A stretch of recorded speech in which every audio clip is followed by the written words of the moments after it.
বিখ্যাত বিজ্ঞান সাময়িকী নেচারের ২৪-এর সেরা ১০ ব্যক্তিদের তালিকায় নেশন বিল্ডার হিসেবে স্থান পেয়েছেন অন্তর্বর্তী সরকারের প্রধান উপদেষ্টা ডক্টর মোহাম্মদ ইউনূস। সোমবার ৯ ডিসেম্বর নেচারের ওয়েবসাইটে প্রতিবেদন প্রকাশিত হয়। বিজ্ঞান, প্রযুক্তি, প্রকৌশল ও চিকিৎসা ক্ষেত্রে গুরুত্বপূর্ণ অবদান রেখে কিভাবে গবেষকরা আমাদের পৃথিবী গড়ছেন তার স্বীকৃতি এই তালিকা।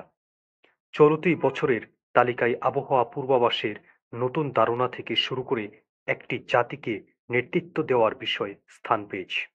ডক্টর মোহাম্মদ ইউনূস সম্পর্কে সাময়িকীটি বলেছে, বাংলাদেশে স্বৈরাচারী সরকারের পতনে নেতৃত্ব দেওয়া শিক্ষার্থীরা শান্তিতে নোবেল পুরস্কার জয়ী ডক্টর মোহাম্মদ ইউনূসকে দেশের নেতৃত্ব দিতে আমন্ত্রণ জানানোর দাবি জানিয়েছিলেন।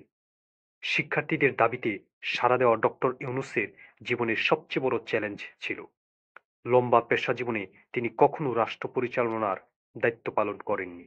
ডক্টর ইউনূসের সঙ্গে ৩০ বছরের বেশি সময় ধরে কাজ করা অ্যালেক্স কাউন্টস বলেন, ডক্টর ইউনূসের বয়স ৮০-র কোঠায় হলেও তার শারীরিক ও মানসিক স্বাস্থ্য উজ্জ্বল।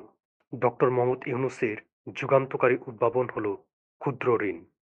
১৯৭০-এর দশকে চট্টগ্রাম বিশ্ববিদ্যালয়ের শিক্ষক থাকার সময়ে তিনি ক্ষুদ্র ঋণ নিয়ে কাজ করতে শুরু করেন।